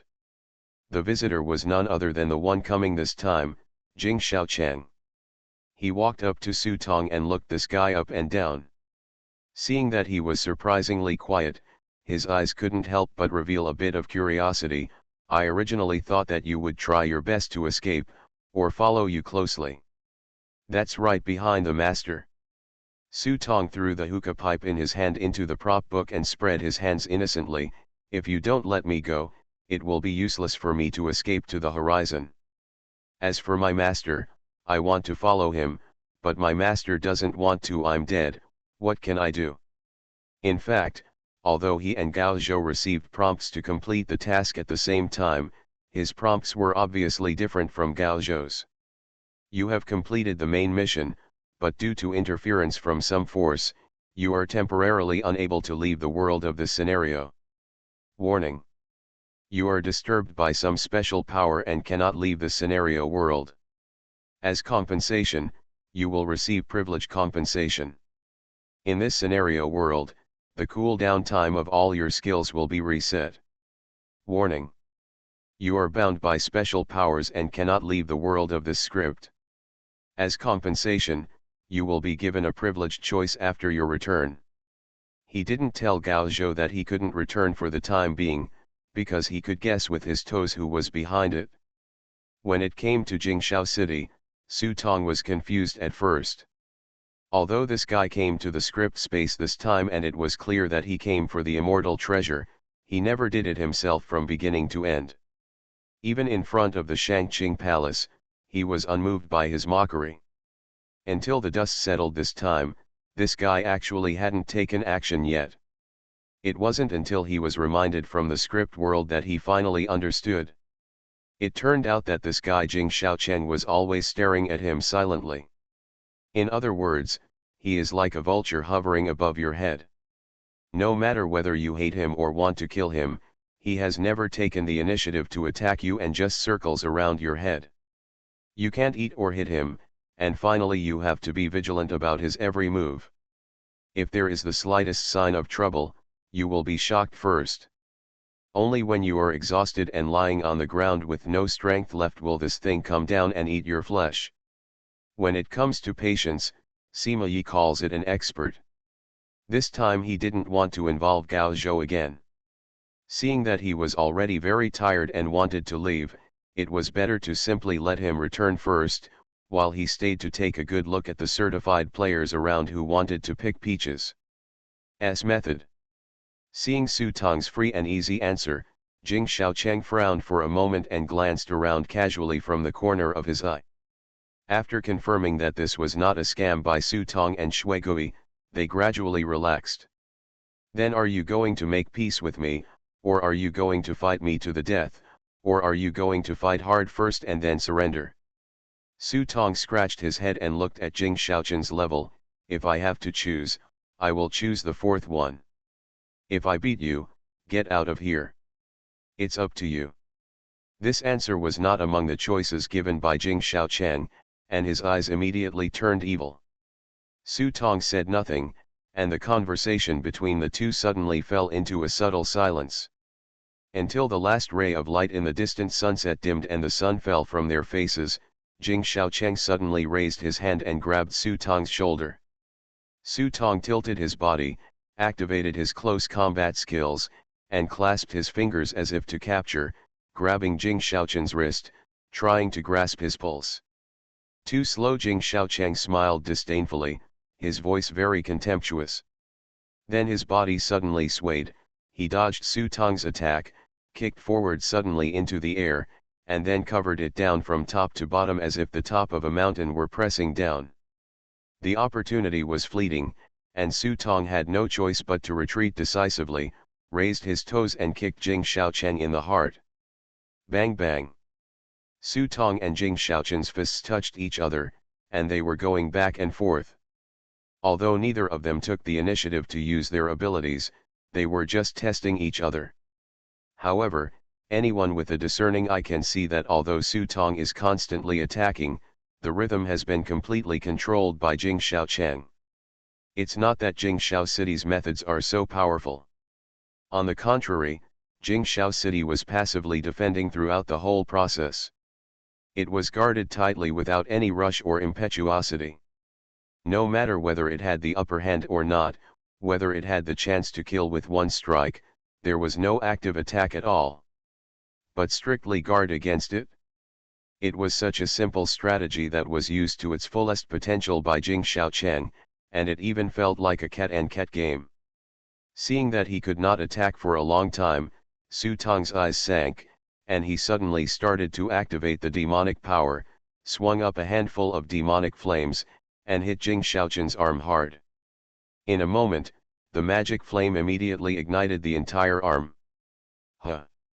Seeing Su Tong start to use the power of the prop card, Jing Xiaocheng raised his two thick black eyebrows like lying silkworms and laughed twice. His voice was very contemptuous. The muscles on his arms squirmed, and his mouth actually opened and swallowed up Su Tong's demonic flames. Give you another chance, surrender or die, Jing Xiaocheng said with a proud attitude and demeanor like a god overlooking the world. Su Tong's strength has been clearly seen by Jing Xiaocheng before going to the Qing Palace. To be fair, he doesn't want to kill him yet. This guy's potential is amazing. If he is given 2 more scripts, maybe he will meet him next time. By that time, this kid was no longer guaranteed to become a certified player. If I met such a guy by chance, I wouldn't mind being a good person and selling him a favor to support him. But that's not the case now. Each legendary item not only has a unique special ability, but also has information closely related to the legendary golden item card. It is too slow for certified players to improve their strength. Only this powerful and unique prop card can quickly improve their strength. Su Tong didn't answer. He raised his hands, and the sky-fixing mirror appeared in his hand, pointed it at Jing Shaocheng, and activated the skill to fix the sky. However, a scene that greatly surprised him appeared. A layer of gray light shield actually offset the mirror light. At the same time, Jing Shaocheng finally unleashed his true strength. People like Jing Shaocheng will either not take action, or if they do, they will kill the opponent. As soon as he raised his hand, countless meatballs split open on his body. These meatballs quickly opened their mouths and split in place. In an instant, they formed a terrifying swarm of insects that gnawed at Su Tong. Su Tong didn't seem to care at first, so he summoned the magic flame and threw it at him. What surprised him was that his magic flame was swallowed up by the insect swarm. You must know that with the addition of Dark Physique LV4, the power of your magic flame has been greatly increased. Even an old guy like Kinja dare not take it hard, but now these flesh bugs are not afraid, but devour them all. It's useless. Unless you have the exclusive skills of certified players, all your abilities can't cause any harm to me. I'm sorry to have to meet you in this way, and I have no choice but to send you off in this way. Rest in peace. Jing Shaocheng looked at the full moon above his head. He seemed to be very confident about his own insect swarm. Regardless of Su Tong's magic flame or other prop card abilities, his own fleshworm swarm could directly devour and immunize it. In the blink of an eye, Su Tong's figure was swallowed up by the flesh bugs attacking in front of him. However, Jing Shaocheng frowned and looked sideways, and saw that the figure that was swallowed up was not Su Tong, but the large paper man. As soon as the paper man flashed, the figure escaped from the flesh worms. It was the big fat man in the ghost form. Su Tong was hiding in the big fat belly at the moment. With the big fat ghost form and the characteristic of ignoring physical damage, he was in danger. Narrowly escaped death. As soon as Big Fat landed, his figure flashed rapidly, he jumped off the drum tower and ran for his life like crazy. Huh! This scene was beyond Jing Shaocheng's expectations, but it was also reasonable. A sinister smile appeared on the corner of his mouth. Countless flesh bugs merged into a ball again and turned into a warhorse in an instant. Jing Shaocheng jumped on it and immediately catch up. The speed of the warhorse was not fast, but Big Fatty could not escape Jing Shaocheng's pursuit. Fortunately, Big Fat's flash could ignore the terrain, otherwise he would have been overtaken by now. Thinking of Jing Shaocheng's methods, Su Tong frowned. Originally, he just wanted to test how far he was from the certified players, but he didn't expect that when Jing Shaocheng actually took action, he had no chance to resist. Just when he was thinking about the gap between himself and the certified players, he suddenly felt a strong uneasiness in his heart. When he looked back, his pupils tightened, and he saw Jing Shaocheng riding on the war horse, but he didn't know it in his hands. At some point he took out a pitch-black spear. The spear looked dark, like an inconspicuous fire stick, but when the spear was lifted by Jing Shaocheng, dazzling lightning burst out from it. Hey hey! As if aware of Su Tong's gaze, Jing Shaocheng grinned. The muscles on his arms squirmed and you could clearly see that every inch of his muscles seemed to be mobilized. He waved his hand at the fat and erratic figure. Boom! The terrible sound of thunder resounded through the night sky, and a dazzling light illuminated the night for a moment.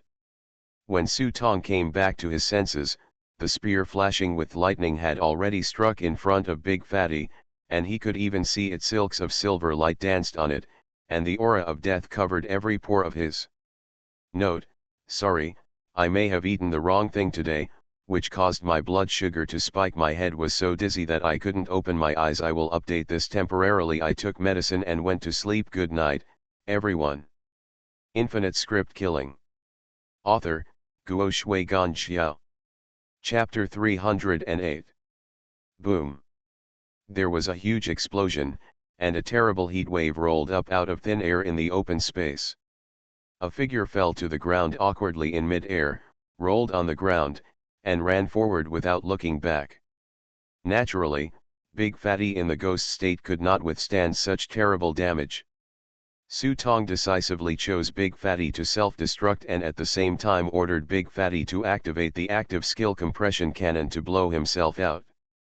This is Big Fat's only active skill.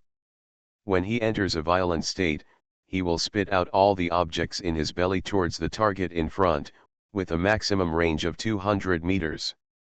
The distance of 200 meters is not that far, but Big Fat's explosion still slowed down the pace of Ling Jing's pursuit, buying himself a lot of time. Seeing the desolation in front of him, Su Tong activated the leopard shadow cloak, increasing his speed to another level. Jing Shaocheng followed behind. He saw this kid running faster and faster from a distance, and his face darkened. He used special props and certified player privileges to forcibly interfere with the rules of the script world. It was by no means without cost. Once the time delay is too long, if the host notices it, although he can rely on the identity of the authenticated player to avoid punishment, he will definitely be cleared out of the script world. That way, after paying so much price, it would be in vain. At the moment, he could only speed up to catch up. At the same time, he hoped that the host would maintain a larger number of script worlds today and would not have time to pay attention to what was going on here. However, what Jing Shaocheng may not have expected is that his prayer was not successful, because at this moment, a pair of eyes was watching this life and death battle through the crystal ball. Call. Yan Yun spit out from her sexy red lips, and her eyes looked at the picture of Su Tong dodging left and right under the lightning spear of Jingshao City, and gradually raised a smile, seeming to appreciate the way this guy ran away in embarrassment. Buzz.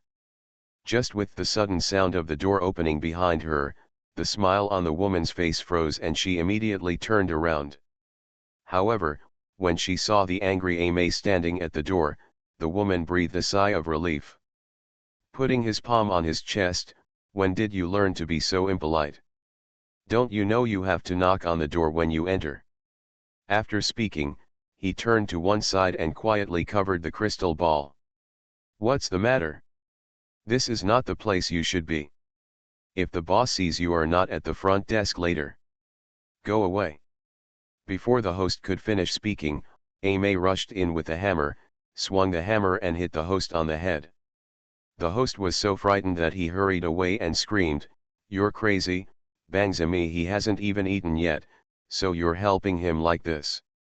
You bitch, you clearly found out that the script was abnormal and you still stood idly by. Believe it or not, when the boss comes back, I will sue you." Aimee was not a good person either. She pointed at the crystal ball on the table and said.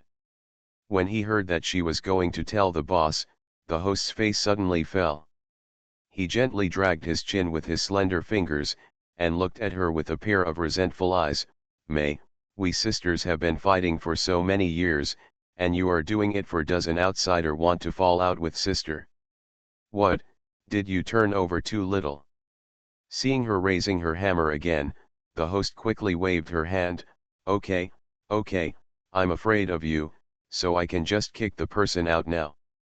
The host sat down in front of the crystal ball again with a look of helplessness, and muttered dissatisfiedly, "I originally wanted to see how long this little man you were interested in could struggle, but now I'm sorry." "Nonsense," Aimee's face darkened. Even the most junior certified players are masters with their own unique abilities. To deal with ordinary players who still need the assistance of prop cards, it is simply a massacre. The two of them are simply slaughtering each other. There is no chance of winning. That's not necessarily true. After all, he has so many good things, some of which even make me jealous. As he spoke, the host stared at the crystal ball with his phoenix eyes, and suddenly raised his eyebrows. "Wait a minute. Something seems wrong with this kid." After hearing the host's words, the girl behind her also put down her hammer, and curiously came closer to look at the crystal ball. In the crystal ball, Su Tong rolled toward the vegetable garden in front of him in a state of embarrassment. He raised his hand and summoned two paper figures to block the incoming flesh insects for him. Immediately, he put his hands together and hit the mountain button towards Jingshao City. "Thank you, Shankao." In front of his eyes, there was a strong wind in the void, and a crack was torn open, and countless pairs of palms were stretched out to pull towards Jingxiao City. Boring. Facing this mountain buckle, Jing Xiaocheng had a strange look in his eyes. If Shuigui had done it himself, Jing Xiaocheng would have turned around and left without saying a word. But Su Tong's mountain buckle, although it had already taken some shape, was still unable to do anything to him. A ray of lightning burst out from his body, instantly shattering the illusion in front of him. The mountain buckle was broken, and Su Tong frowned. When the flesh bugs around him attacked again, he threw 2 medicine bottles into the air, raised his pistol and hit the medicine bottles with a bullet. Boom! The potion bottle exploded, and a large amount of dust splashed on these flesh bugs. It was devoured by these flesh bugs in an instant. Poison. After these meatworms swallowed up the dust, they immediately began to become dull. But Jing Xiaocheng just raised his brows, opened his hand to take back the meatworms, then opened a hole in his palm, and spit out a black meatball from the mouth. Thrown on the ground. It's useless. Even if it's a poison that seals my throat with blood, I can concentrate the poison together through reorganization. Let's put it this way, even if you point a gun at my heart now, you can't kill me. So difficult. Su Tong stood up and looked at Jingxiao City, racking his brains to think of all possible ways. But seeing the ball of flesh thrown by Jing Xiaocheng on the ground, I felt powerless for a moment, and had to admit that the gap between the two was as huge as a chasm. But this does not mean that he intends to surrender. Those black and white eyes looked at Jing Xiaocheng himself and said, "This should not be the ability of the prop card.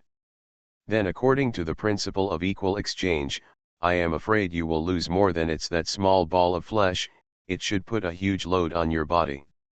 If my poison is enough, does it mean that I can use your flesh bugs to continuously cause harm to you?" Hearing this, Jing Xiaocheng was startled, and for a moment he laughed dumbly and said, "You are very smart, but smartness cannot save you." The thicker Jing Xiaocheng's smile became, the more murderous he felt in his heart. The guy in front of him was initially calm, and now he is running for his life. Although he looks embarrassed, the calmness on his face has never changed. Those attacks are more like tests of himself. Although what he said just now is not completely correct, it is at least half correct. If this kid is allowed to continue to grow, maybe he will be the one being hunted next time they meet. Thinking of this, the smile on Jing Xiaocheng's face turned cold again. Seeing the subtle changes on Jing Xiaocheng's face, Su Tong's lips slightly raised. "It seems I guessed it right. You must be thinking about how to kill me now. You might as well make a bet. I bet you can't kill me today. Do you believe it?" After speaking, Su Tong straightened his clothes, coughed twice, cleared his throat and said loudly, "Master, you always owe me a favor, isn't it time to pay it back?" It turns out that the reason why Su Tong behaved in a leisurely and lazy manner before was precisely because he had not forgotten that there was an extremely skilled person hiding in the White Horse Temple. The reason why he didn't come here in the first place was because he was afraid that Jing Xiaocheng would notice him and wait until night before he dared to lure him here. Jing Xiaocheng raised his eyebrows when he heard this, and glanced around, only to realize that they had unknowingly arrived at a temple while escaping. Not a few steps away, there is a deserted and dilapidated temple. In front of the dilapidated door wall, there is a white stone horse, and 3 words are written on the door: White Horse Temple. Are there reinforcements? There was a cold light in Jing Xiaocheng's eyes. He had collected a lot of information from Ci Min and Qian Shu, but he had never heard of anyone else who could help Su Tong. In the midst of doubts, a cool breeze blew in front of the two of them, and the smile on Su Tong's face gradually became awkward. Seeing the subtle change in Su Tong's expression, Jing Xiaocheng curled his lips and said with a half-smile, "Why, the master you talk about doesn't seem to want to help you. Anyway, it's faster to let me send you to the west." As he said that, the black spear was once again held in Jing Xiaocheng's hand. The corner of Su Tong's mouth twitched, and for a moment he was thinking about everything. He suddenly took out a tape in his hand, and shouted to the temple with a dark face, "Master, what you said that day are all recorded here. You want to undress and kill the donkey. If you kill someone with a borrowed knife, I won't save this tape for you." As soon as he finished speaking, Su Tong felt his shoulders sink. "But, the poor monk has always been here. The little donor has wronged the poor monk with his words." As he spoke, Su Tong quickly took the tape in his hand and stuffed it into his cuff without waiting for a reaction. Reality, Su Tong smiled but said nothing. Seeing the sudden appearance of the monk, Jing Shaocheng frowned. There was no such monk in the information. Looking at the monk, Jing Shaocheng found that he could not see through him. But he is not afraid, even if he is the so-called great master. Shuigui is the protagonist of the script, and he has the blessing of destiny. He cannot beat him, but others do not have this destiny. Even if he is the great master, he is not afraid at all. Thinking of this, Jing Shaocheng waved his arm and threw up the spear in his hand, creating a bolt of lightning in the void and stabbing the monk in front of him. But. The great monk put his hands together and chanted the Buddha's name. Su Tong's skin tightened and he felt as if his skin and flesh were being burned. When he looked up, he saw a 3-foot golden body appearing behind the monk, and a Buddha sitting cross-legged behind him. As the Buddha waved his hand, the lightning dispersed, and the spear turned into powder. Jing Shaocheng's expression changed drastically. He didn't care about feeling sorry for his own spear, and turned around to run away. The difference from when he was chasing Su Tong was that Jing Shaocheng the city seemed to have activated some kind of prop, and the figure disappeared without a trace in an instant. On a hill about 5 or 6 kilometers away, the figure of Jing Shaocheng appeared again, and he suddenly breathed a sigh of relief. He thought to himself, "It's not the end of the Dharma era. How could there be such a terrifying old monster sitting in the White Horse Temple? This is not famous. It's not easy for a small temple to have such a character." Don't blame Jing Shaocheng for being so surprised. In fact, even in an era when information networks are highly developed, many people don't know what the 3 words White Horse Temple stand for without deliberate search. Just when Jing Shaocheng was secretly cursing Su Tong for being treacherous and having such a big boss behind him, he suddenly noticed something. He raised his head suddenly and saw a golden Buddha palm, which was slapped down like a hand covering the sky. With the sound of boom, the surrounding villagers who had already turned off their lights were awakened. They hurriedly went out to take a look, but saw nothing. They only felt a strong wind blowing, and there was a faint smell of blood in the strong wind. Infinite script killing. Author, Guo Shui Gan Xiao. Chapter 309. Is he dead? Su Tong swallowed, knowing that the old monk's strength was extraordinary, but he didn't expect that a certified player who chased him like a dog could solve it so easily. At the same time, I also received a reminder from the script world that the interference I received has been lifted and I can return to reality at any time. How strong is this old monk? Su Tong was unsure, but at this moment he was afraid that he would never be lower than his master Shuigui, no, even higher. Just as he was thinking wildly in his mind, the old monk shook his head and said, But, this poor monk is a monk. Monks do not kill. The favor is over. Please go back to the donor." The old monk turned and left without saying another word to Su Tong from beginning to end. In short, this love was returned to him. Su Tong didn't dare to stay longer. He turned around and ran as fast as he could. He felt guilty. Why did he say that? Well, I won't tell you this for now. He only said that after leaving the White Horse Temple, he strode towards the ghost market. Look, your little man still has his own way of doing things. The host in the room held his chin in his hand and looked at Su Tong's figure in the crystal ball. If you talk nonsense again, I'll blow your head off. May stood behind and heard the sentence. Her face was uncertain, and she looked sideways at the hammer at hand. Haha, it's okay if it's not. If you don't care about it, The host was still making fun of her. As he spoke, he turned around, raised his head and was about to speak, but when he looked up, his vision went dark. There was a sound of bang. The broken watermelon juice splashed on the wall. Looking at the host's twitching body lying on the ground, Amy spit out her long tongue and licked the blood off her cheek before carrying the hammer stained with meat sauce. Go outside. When he walked to the door, he paused and said, if you dare to say nonsense next time, be careful, I will smash you into a pulp and make dumplings for the boss. Before going to the ghost market, Su Tong drank a bowl of beef offal soup at the beef offal soup restaurant, gave Wang Gong a thick stack of guide money, and told him that he planned to go on a long trip this time, maybe in a long, long time. We'll come back. When he heard the news, Wang Gong's eyes turned red and he shouted that he wanted to go with Su Tong. But then he thought about his parents who were not traveling far away, so he finally said goodbye to Su Tong full of regret. The ghost market is still depressed, and there is not even a soul to be seen on the empty streets. Su Tong looked at the real and illusory pavilions in the ghost market and stood at the door in a daze for a while. As the saying goes, when the false becomes true, the true is also false, and there is something in action and nothingness. Master has clearly written in Huangkanlu that many ghosts and ghosts in this world are not real.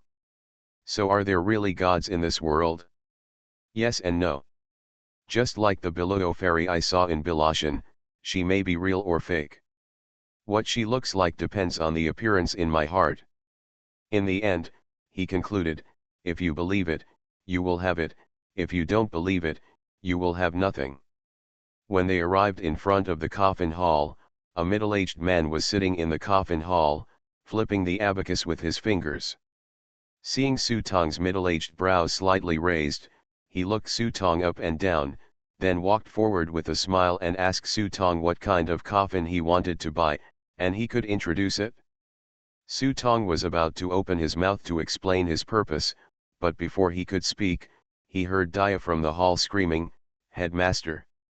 Su Tong frowned and heard Dia knelt down at the entrance of the hall and pointed at the coffin in front of her and said, "Master Mercy, please save my family members." No wonder Dia behaved like this. The coffin she pointed to lay inside the coffin, which was a three-tailed fox. Su Tong rolled his eyes when he heard this. What was the price of this coffin? Su Tong had learned from Ji Feiyu that it said there was a lifespan of 3 years, but to let her live for 3 years, even her own life was not enough. I don't dare to embarrass the headmaster. I will save my life. We are all members of the Hu family. She is on my body for the time being. The cause and effect has nothing to do with the headmaster. He didn't expect that a girl like Dia could be so kind and righteous. The middle-aged man on the side saw Su Tong walking to the coffin, frowning and thinking hard, and he was very sensible and waiting for him to make a choice. Those who do this are not just for money. The goods are stored here, and there are very few that can really be taken away. Only those who are truly destined can seek their own destiny here, otherwise if they are blinded by greed, they will be seeking death. This matter has nothing to do with Su Tong himself. Since Dia is willing, Su Tong will not stop him. After nodding his head and agreeing, he will let Dia borrow his body with a click of his heel. Huh. Seeing this, the middle-aged man on the side raised his eyebrows slightly, and his face suddenly showed joy. It turns out to be Dongbian's younger brother Ma. No wonder, the immortal family has not left seclusion since ancient times, and her soul has been entrusted to me for so many years. I didn't expect that today I can finally return it. Yang, what a joy to congratulate. As he spoke, he took out a brush from his sleeve, wiped the dust on it gently, and then handed the brush to Dia. Dia hesitated for a moment, and finally wrote down her current name, Dia. Before the writing could finish, the fox in the coffin in front of him slowly opened his eyelids. But when he saw Su Tong, his green eyes suddenly froze, and his three tails trembled slightly, turning into a stream of light and getting into Su Tong's eyes. Body. After a while, Dia got off Su Tong's body and saw that Dia originally had two tails, but now it turned into four. He knelt in front of the hall and kowtowed to Su Tong 3 times. "Let's make a promise first. If she doesn't, I'll kick her out," Su Tong said the ugly things before him. After what happened to his master, he would never be merciful to anyone who offends him. If the master has changed his fate of 3 shortcomings and 5 shortcomings, then the words the master said to himself before leaving will be his commandments from now on. "Don't worry, headmaster, my sister and I are one and the same. I have become a disciple of the headmaster and will obey my orders," Dia quickly expressed her position. Su Tong did not continue to dwell on this issue and turned around to explain his purpose to the middle-aged man. "Oh, it turns out to be you." When he heard that Su Tong was actually the master who saved his disciple Ji Fei's life last time, the middle-aged man suddenly became overjoyed and hurriedly pulled him to sit down. At the same time, he shouted several times to the back, calling out Ji Fei and Su Cheng. The two of them were extremely happy to see Su Tong. Ji Fei quickly introduced him. This middle-aged man was his master, Mr. Wuju. Mr. Wuju thanked Su Tong again in front of his disciple and Su Cheng. It turned out that he was supposed to come back before the Hungry Ghost Festival, but he encountered some troubles along the way, so he was delayed. Thanks to Su Tong and Su Cheng, this stupid apprentice was saved from an unexpected death. Su Tong nodded politely, then turned to look at Su Cheng and said solemnly, "Ahem, I am here to take you away." "Take me away?" Su Cheng pointed to her nose blankly, and asked Su Tong to confirm whether he heard correctly. "Yes, I'll take you away. Don't you want to see what the future will be like?" "I plan to take you to see the future." Su Tong looked at Su Cheng with a smile. If this number had been given to another person, Su Cheng would have summoned a spear and stabbed his brain. "I've never heard of people being able to go to the future. Isn't this just plain kidding?" But the person who said this was Su Tong, a person recognized by even the 7th and 8th masters. Coupled with their friendship, Su Cheng still believed in Su Tong's character. "Can you really go to the future?" Su Cheng looked at him with wide eyes. Su Tong took out the small soul coffin Ji Fei gave him and put it in his hand. "Yes. As long as you are willing, I can take you back." Looking at the soul coffin in his hand, Su Cheng swallowed, took 2 steps forward unconsciously, then raised his head and looked at Su Tong. "Where can everyone have enough to eat?" Su Tong nodded. "Will there still be war there?" Su Tong shook his head. "Then, everyone can live and work in peace and contentment? Can children go to school? Can they eat meat?" "Yes, internally, there will be bumper harvests every year, peace year after year, the country will be strong, the world will be peaceful, there will no longer be the bad habit of drowning babies in the world, everyone will have medical insurance, men and women will be equal in schools, and the sound of loud poems will be heard all the time. Externally, there will be the iron warriors, armed with steel guns, defend their homes and the country. There are our warships on the vast sea. A Dongfeng missile is enough to frighten the countries in East Asia and keep powerful enemies away from the country." Su Tong's eyes sparkled. "Do you want to take a look?" "As long as you nod, I can take you there now." As he spoke, the soul coffin in his palm was presented to Su Cheng. But what was unexpected was that after Su Cheng took a look at the soul coffin, he actually took a step back and rejected Su Tong's proposal. It wasn't that he couldn't believe Su Tong, but after hearing what Su Tong said, his heart was as agitated as turbulent waves, and his eyes flashed with longing for the future. "I believe in you, but if that day really comes, I want to watch it and accompany it step by step to get to that day. I am willing to accompany my nation and stand up together. Nothing is more worthwhile than this. Something to be proud of." Su Tong was stunned for a moment, and his eyes met Su Qing's clear eyes. The two looked at each other and burst into laughter. Su Qing's eyes sparkled with faith.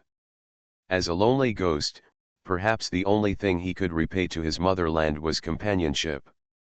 This sincere look also made him feel that he benefited a lot. He nodded and stopped forcing.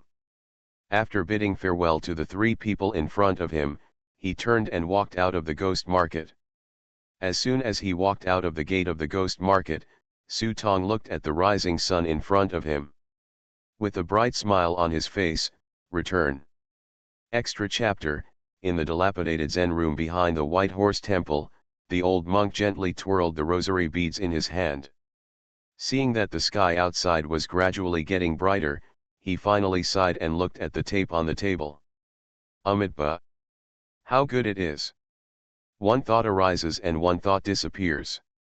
This only increases the troubles. He stood up and planned to destroy the tape. After all, it recorded the transaction between him and Su Tong. The world must not let the world know about Zhang Yang's origin, as it would tarnish the reputation of White Horse Temple. The old monk held the tape. After hesitating for a moment, he turned around and walked to the old radio on the table. He inserted the tape into it and planned to confirm it again. Click. With guilt and a heavy heart, he pressed the play button on the radio. As the tape rotated, there was a rustling sound, and suddenly the old monk's face froze. Just listen to a blushing song starting to play on the radio. Come, be happy, there will be plenty of time anyway. Come, love, there will be plenty of foolishness anyway. End of this volume. You are listening to Novels at Bless Up channel. Wish you happiness and luck. Please subscribe to receive new novels. How do you feel about this novel? Please like and leave a comment. Infinite Script Killing. Author, Guo Shui Gan Xiao. Chapter 310. Chapter 310. This volume is finally finished, and I will focus on answering a few of your questions. Let's talk about Master Shuigui first. After all, he is the protagonist of the script. After I wrote this, many people sent me private messages saying they did not want Master Shuigui to die, but the plot setting of Master Shuigui meant that he must die. He himself is also a member of the old era, which has been mentioned in the article. The ship of the new era is destined to have no place for him, and will be buried at this point in time with the entire dregs of the old era. But Master, this is considered complete, and he will return in the future.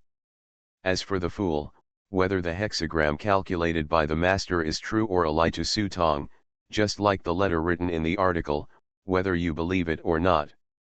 Secondly, some people say that the script is too big, making it more difficult to follow. How can I put this?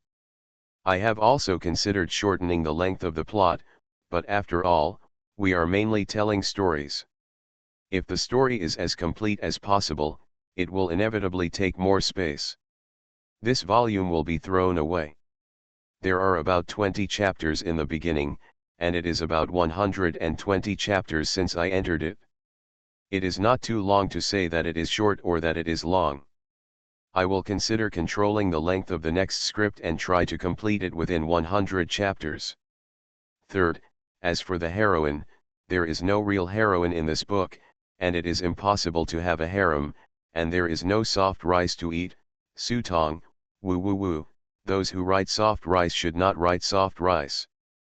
Finally, there is the problem of update speed. My general update time is probably after 6 o'clock in the evening, because the little monsters at home are very noisy during the day, and I have to take care of the children. Another reason is that I have physical problems, and my blood sugar still needs to be controlled. I occasionally go to the hospital for review, which also delays time. The National Day is coming soon. May our motherland become more prosperous and stronger. We salute those predecessors who have passed away. Infinite Script Killing. Author, Guo Shui Gan Xiao. Chapter 311. With the sound of return, the world in front of Su Tong gradually became quiet. A scene like a movie flashed in front of him, and the person who appeared first was not Master, but Chang Miao. Shortly after Su Tong left, Chang Miao practiced hard in the Shangqing Palace. As time went by, Chang Miao gained new understandings and became happier. Without the real-life story of little Taoist priests coming to visit, Chang Miao became more and more happy. Miaoan practiced quietly in the Shangqing Palace, and with her strong skills, she gradually took over the shit in several surrounding villages. Until the policy became more and more relaxed, he quietly passed through the painful period of the country's transformation and ushered in a new era of openness. I don't know how many years passed, and Chang Miao's hair turned white. Until one day, a middle-aged Taoist priest came to the door and wanted to fund the renovation of Chang Miao's place, but the condition was that Chang Miao would give up the room, because there is a big man who wants to go up the mountain to worship. Chang Miao ignored it, and the middle-aged Taoist priest felt annoyed. He raised his hand and patted Chang Miao's shoulder. Who would have thought that Chang Miao would fall to the ground, shouting about home invasion and robbery, and wanted to call the police, so he just went along with it? Naturally, he claimed 20,000 yuan from the middle-aged Taoist priest. The middle-aged Taoist priest was unwilling to give in, so he went back to seek revenge from his elders, intending to teach the old guy a lesson. As a result, 7 people went in and didn't come out again. It wasn't until noon the next day that an old man came to the Shangqing Palace. Chang Miao saw the old man and let everyone out. It turned out that the old man was Xu Mingqing. Xu Mingqing glanced at Chang Miao and lamented that life is unpredictable. Unexpectedly, the manure puller who had no power to tie a chicken back then had now become a great master. Only then did the world know that there was such an incredible person in this Shangqing Palace. Xu Mingqing stood in front of the door railing, looking at the setting sun in the distance. Shui Gui's figure flashed across her deep eyes, and finally sat in front of the door railing and died with a smile. The screen turned again, and Su Tong saw many familiar figures, including Wang Gong, Ji Feiyu, and Su Cheng. Wang Gong lived a good life and even benefited a lot from some wandering souls. A few years later, Wang Gong's father passed away. On the night of his father's death, he did not keep a vigil for his father, but came to the soup restaurant, with the lights on, watched his father appear in the soup restaurant, and the father and son parted in tears. In comparison, Ji Feiyu was a bit miserable. When his master, Mr. Wuju, met an enemy in the world during an outing, he was plotted to death. In order to take revenge, Ji Feiyu opened a soul coffin. In the end, although he avenged his blood, he himself also lost his life. Finally, there is Su Cheng. He wandered around the world as always, occasionally taking care of the injustices. As the years passed, the heroic spirit in Su Cheng gradually dissipated. He knew that he could no longer walk freely in the world as usual, but when he looked at the changes in the country over the years, he gritted his teeth and stood firm. As time passed, his consciousness gradually began to blur. When he saw the car appearing on the street, Su Cheng's eyes flashed with curiosity. He knew clearly that he had to leave, but the new changes every year made him reluctant to leave. Gradually, his memory began to fade. Gradually I forgot many people and things, even my own name. In this state of confusion, I don't know where I have gone or what I am still holding on to. At night, it was still dark, and he didn't know how many nights he had been staying in the dark. Suddenly, more and more people appeared in front of him. His numb body was swept along with the popularity of the crowd, and he gathered along the side of the road in the direction of the crowd. Just when he was wondering why so many people suddenly appeared, a loud sound of music in his ears made his dull expression tremble. It was like the sound of music that touched the heartstrings in his heart that had been numb for a long time. At dawn, the sky turns purple, then gradually turns sapphire blue, and the east is slightly fish-belly white. Following the sound of the music, Su Cheng slowly turned around. At this moment, Sonorous and powerful footsteps were heard from the other end of the bridge, marching to the beat of the music. It was an army that Su Ching had never seen before. They were dressed in dark military uniforms, holding rifles, and wearing green, blue and white military caps. The golden military emblems on the military caps were shining dazzlingly. His eyes flashed with determination. Such a look made Su Ching even more excited, and the dull emotions deep in his soul seemed to be ignited. When a soldier raised the national flag with one hand, the bright red flag spread across the cold wind. Everyone around him raised his voice and sang the song of the new world together. Rise up, people who don't want to be slaves. Build our new great wall with our flesh and blood. This is the most majestic music Su Ching has ever heard in this world. It resounds over the square, in the hearts of every audience present, and in the hearts of every descendant of Yan and Huang. Even Su Ching, who was already unconscious, couldn't help but sing along with the high-pitched and majestic voices of the crowd. As he sang, Su Ching's cloudy eyes gradually became clearer. He looked at the national flag flying high, his eyes gradually blurred, and he said in a voice that only he could hear, "It's great." As the voice fell, Su Ching's figure gradually disappeared into the crowd. Su Tong stared with wide eyes, trying to find his trace, but he only vaguely saw a man in the crowd carrying a cloth bag and holding a hand. The man in black with a long sail took Su Ching with one hand and disappeared into the vast sea of people. Su Tong couldn't see clearly who the man in black was. He could only vaguely see that there were no words on the long sail in the hand of the man in black, but there were pictures of various scissors and kitchen knives. At this moment, the picture suddenly dimmed and fell into darkness. Clatter! A sound like flint sounded in the darkness. After a while, a fire gradually lit up in the darkness, and the dim light illuminated a thin face. Master! Su Tong's face changed, and his fists suddenly clenched. Even though his face was still too thin to be ridiculous, he could still recognize at a glance that the old man in front of him was Master Shuigui. The originally plump face no longer had its former luster, it was so thin that it had lost its appearance, and even the hair was covered with silver frost. Seeing this, Su Tong's eye circles turned red. As the lights became brighter and brighter, Su Tong was stunned for a moment, and saw a young man coming out next to the master and holding his hand on the master's arm. Master! The young man's appearance was very handsome, but he could still vaguely recognize the outline of his master, Mr. Song. The two were walking on the street holding lanterns, and the young man asked the master beside him in confusion. Master, why did we buy such a dilapidated house? Mr. Song raised the lantern and pointed at the dilapidated door in front. Su Tong could see clearly that this door was Mr. Song's old house. Shuigui glanced around, then looked in the direction of the drum tower not far away, and said with a smile, "There used to be a little guy who really liked coming here to drink soup." "Little guy, are you your friend?" Mr. Song glanced around curiously. When he saw a brightly lit soup restaurant not far away, he couldn't help but smack his mouth. But when he took a closer look, he saw that it was beef offal soup and he couldn't help but feel a little disappointed. He murmured in a low voice, "I actually prefer mutton soup."